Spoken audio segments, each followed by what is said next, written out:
Was this the most ruthless IPL auction ever? Now, those of you guys who watched the IPL auction this week would have noticed that a lot of players were bought for big bucks, a lot of reputed players were gone unsold, and a lot of players who would have generally been bought for a lot of money were bought for base prices. Now there are a lot of reasons for why some players are bought for a lot of money and some players like David Warner or Prithvi Shaw are gone unsold. Before we get into why Prithvi Shaw was unsold even though his price was 75 lakhs, hit that subscribe button. Let's get into it. And the first of these major factors that a team takes into consideration while picking a player is the brand value of the player itself. Now, there's a reason why Virat Kohli will always be associated with RCB, MS Dhoni will always be associated with CSK, and someone like Rohit Sharma, Hardik Pandya, these guys will always be associated with Mumbai Indians. Now, the costliest player in IPL history was Rishabh Pant. He went for a whopping 27 crores. Now, one of the key factors for why Rishabh Pant was bought for such an expensive price is the sheer amount of fan base that he brings with him. Not only does he have huge cult Indian following, but he'll be taking that to whichever IPL team he goes to, and that is something that contributes to the brand of Rishabh Pant. And apart from Rishabh Pant having amazing brand value, he's also a wicketkeeper batsman. He doubles up as an Indian player who can captain the franchise itself. Since 2022 in T20 cricket, Rishabh Pant has an average of 29.1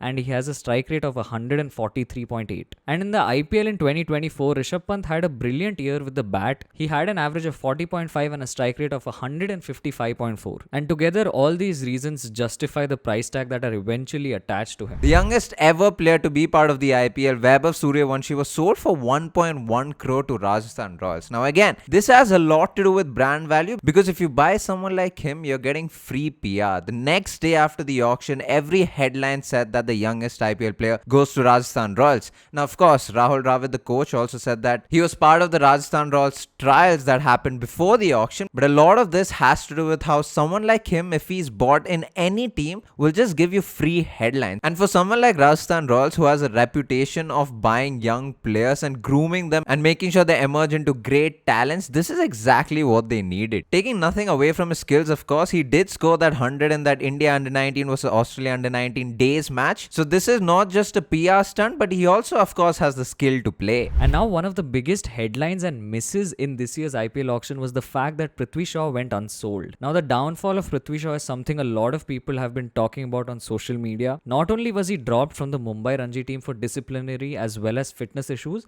but he also had to lower his base price to 75 lakhs. And another very key factor is the fact that Prithvi Shaw is someone who's very tough to manage. Ricky Ponting has openly talked about how Prithvi Shaw is someone who would not turn up for practice multiple times, and just as a franchisee, if you think about it, you would not want players who are not willing to give their 100% to the IPL. On top of that, if they're extremely tough to manage, then they just become a burden to the IPL team. Now in the last couple of years of T20s that Prithvi Shaw has played, he has an average of 26.4, which is just not justified for an opener, especially if you're looking for someone to sit and play long innings for your team. And his IPL record is also absolutely subpar for the kind of talent that Prithvi Shaw is. In his entire IPL career, he's crossed a season average of 30 just once, and apart from that, his overall IPL average is just 23.9. Again, these are subpar stats for an opener, especially of the caliber of Prithvi Shaw. He just has not scored enough runs, and it's justified why he eventually went unsold in this year's auction. And an IPL legend who sparked a headline who went unsold was David Warner. The thing with David Warner is the fact that he is a retired and an aging commodity. Unless you're someone like an MS Dhoni who brings in the most money and brand value to the team, you're not going to be retained or bought by any IPL teams. In fact, last year in the IPL, he only played 8 matches, was dropped after that, with an average of just 21 and a strike rate of 134.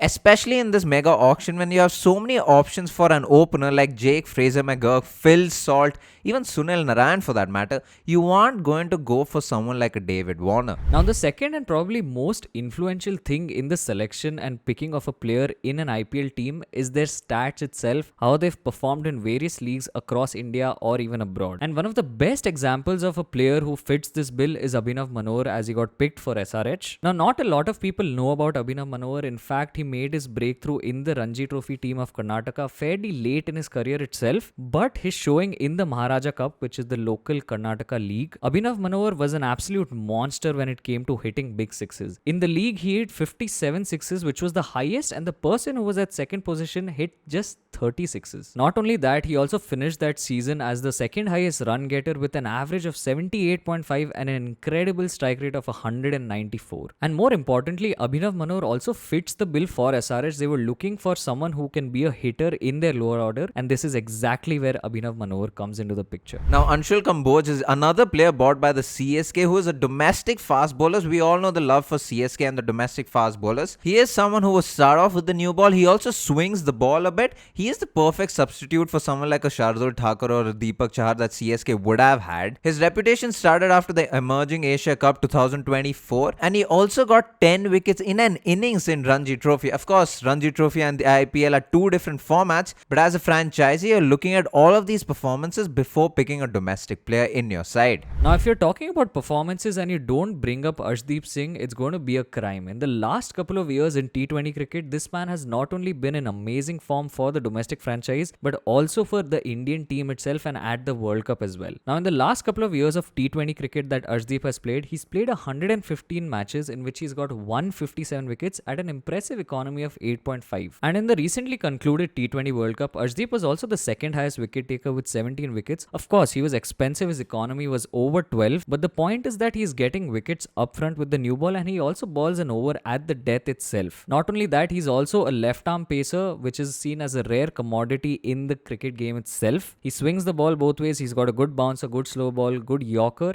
and he just fits the bill and is a complete package. And why would you not want this player? Another player who was retained by the franchise team was Tristan Stubbs for Delhi Capitals for 10 crores. Now, he has been growing in stature. In the last couple of years, he's played 101 T20 matches with a strike rate of 150, and he also averages 32. He's a perfect middle order batter for someone like Delhi Capitals, especially last year where he played 14 matches with a strike rate of 190 and he averaged 54. And there have been so many situations where Tristan Stubbs has walked into bat under pressure, be it for South Africa or in the SAT20s or even for Delhi Capitals, and he always seems to come out on top. Now, a lot of people wonder about how the teams go about picking domestic Indian players, especially when there's so many matches happening all over the country. It becomes extremely tough to track these players individually, and that's where scouting comes into the picture. Now, scouts are people who are appointed by these franchise teams to go into individual states and look at the local players. They could be looking at the domestic leagues like the Maharaja Cup or the TNPL,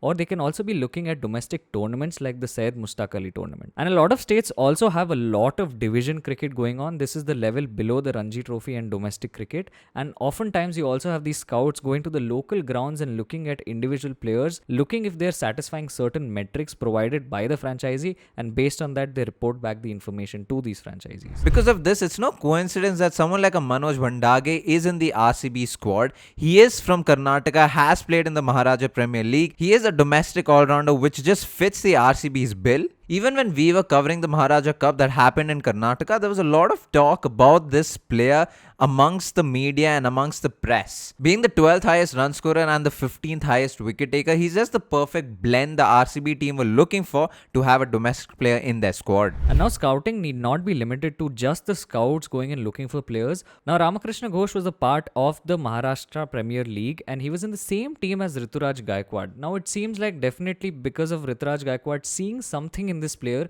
was the reason that CSK eventually went ahead and bid for him in the IPL auction. In the 6 matches that he played, he bowled 21 overs in which he got 7 wickets at an economy of 9.4. Apart from that, he also opened for a few matches, and all in all, he got 106 runs in the matches that he played at an average of just 17.6. Now, the perfect example of a scout would be Ashok Sharma, who hasn't really played high level of domestic cricket. He hasn't played the Ranji Trophy or the SMAT, but he is someone from Rajasthan and was picked by Rajasthan Royals. If anything, he was the 9th highest wicket taker in Rajasthan Premier League. Now, this is one such example where the scouts look beyond the numbers or the level of cricket that you've played at and notice your talent. Now, the final example of someone who was scouted and picked into the CSK side was Andre Siddharth, who is a Tamil Nadu player. Now, Andre Siddharth also happens to be the nephew of S. Sharath, who is on the selection panel of the Junior Selection Committee. Now, I'm not saying that this connection would have directly influenced his selection into CSK, but just the fact that he's someone who is known means that the scouts will be looking at him with a closer eye. Now, he has played a match-saving knock for the Tamil Nadu team in the Ranji Trophy, but he doesn't have any such impact in the T20 as of yet. Now, another factor that the teams look into before buying a player is the relationship they have with that player. It could be a player-player relationship, a player-team relationship, or even a player-coach relationship. One of the best examples in this year's auction was Shreyas Iyer when it comes to this particular facet of IPL selection. Now, for a brief moment, he was the highest bid for player in the IPL history, and the two teams that were going after him were Delhi Capitals and Punjab Kings. Now, here's the thing, right? Shreyas Iyer not only is an Indian captain, but he's also an IPL winning captain.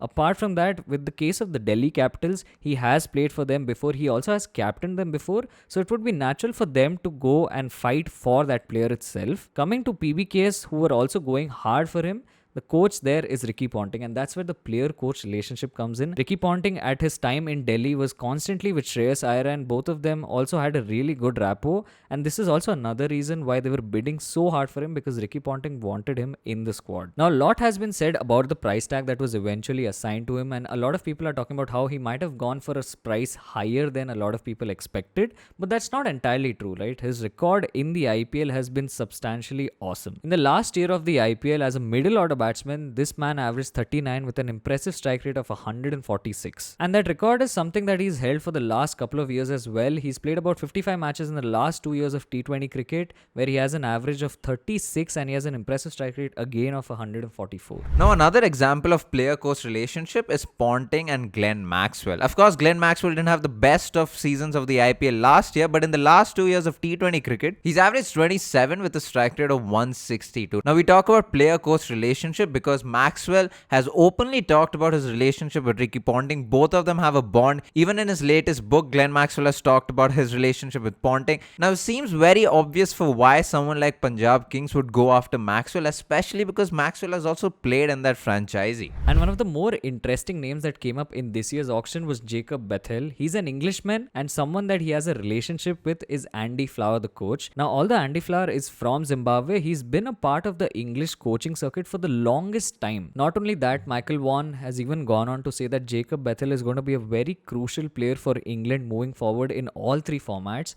and having the backing of such legends means that there's definitely something about him, and Andy Flower, the coach, was able to spot that early, which is why he got picked into the RCB squad. And just to put out his T20 stats, he's played 49 matches since 2022, where he has an average of 27 and he's got a strike rate of 143. Now, another perfect blend of coach, captain and player relationship is Adam Zampa being picked for Sunrisers Hyderabad. Now, in the last couple of years, he's played 87 matches, picked up 118 wickets with an impressive economy of 7.5. Now, when was the last time you saw a wrist spinner with such low economy? Now, of course, he's performed well, but being picked for SRH only makes sense because the Australian Test captain is Pat Cummins and the coach for the Australian team is Daniel Vittori. Now, it's no coincidence that someone like an Adam Zampa is picked by SRH. Now, something that also a lot of teams look at is the team culture and the player fit itself. It's almost like an employee getting selected for a company, because at the end of the day, if the team's values and the players' values don't align, then there can never be success. And one of the best examples of this is Ryan Rickelton getting picked into the Mumbai Indians. In the SA T20, Rickelton was a part of the MI Cape Town team, which is managed by the same franchise, and that means that he has a great idea of how to go about things, how things work in this franchise itself, and they too would have a great understanding of the kind of player he is and whether or not he would be a perfect fit for this team. Not only that, he was also the highest scorer in the SA T20 with 530 runs at an impressive average of 58. Now, a team like Rajasthan Royals, when you look at the retentions or the buys in the auction, you will realize they buy a lot of Indian youngsters to not only groom them and make sure they're there in the long term, but they're also good value for money. Someone like a Sanju Samson, who was bought very early on in Rajasthan Royals, is now the captain. Even the retentions, someone like a Yashasvi Jaiswal or a Dhruv Jurel, they've all been there in the setup for a while and they continue to be retained by the team. And in the same breath, when you talk about Chennai Super Kings, it's always about them picking experienced players, and that's the kind of culture they have, where they bring back a lot of players and revive their careers. That's what a lot of people talk about. And one of the nicest stories from this year's IPL auction was the return of Ravichandran Ashwin back to CSK, somewhere that he started playing all of his cricket and eventually got picked for India. It's nice that it's come a full circle, and this is what I'm talking about when I talk about team culture, right?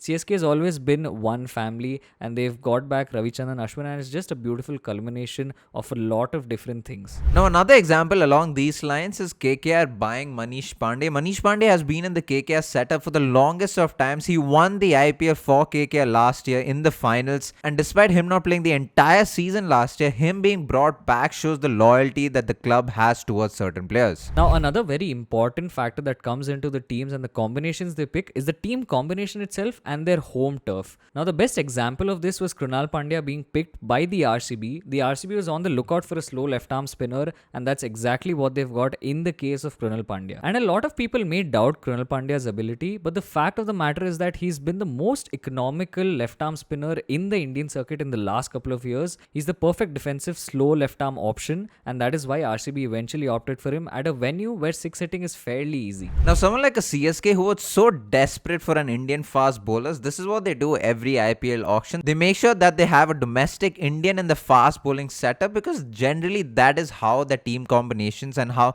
the team 11s are built around. Especially with the new ball, they look for someone who can swing the ball because of the conditions that Chepauk has to offer. Now, another team and the conditions coming into the picture is Sunrisers Hyderabad. We already spoke about how they got a hitter in Abhinav Manohar, but apart from that, that entire lineup is packed with power hitting batsmen. Just to name a few, there's Abhishek Sharma, Travis Head, and Henrik Klassen as well. And these are all batters who like the ball coming onto the bat, and that pitch at home that they have is extremely suited to this kind of hitting kind of batting. We saw that in the last season as well, where they got 250 plus scores multiple times, and hence it was obvious that they were going to go with a lineup that was packed with power hitting batters. Now, something else that the fans don't consider is when the name comes up in the auction. Now, we know that the slots are random. Now, it was very obvious that a team like Mumbai Indians were looking for someone to bowl with the new ball apart from Trent Bolt and Jasprit Bumrah. Now, when Bhuvneshwar Kumar's name had come first, teams like RCB and Mumbai Indians were very well interested. But because RCB were able to spend more money on Bhuvneshwar Kumar, Mumbai Indians bought Deepak Chahar way later on without any competition. And in a similar breath, someone like Mitchell Santner, who you expect to have gone for a higher price, eventually went to Mumbai Indians for a much lower price because of how late he came in the auction itself. And this randomness ultimately determines the final standings of each of the teams. Now, this has been a video on why certain teams look at certain players and why certain players who you would have thought would go for a very high price went unsold. If you have enjoyed this video, like, share and subscribe, all that good stuff. We have all of our links in the description below. We have Instagram, Twitter, so go follow us there if you haven't already. Like, share and subscribe, and make sure you guys keep in touch with the community post for any latest update. Thank you so much for watching. Peace.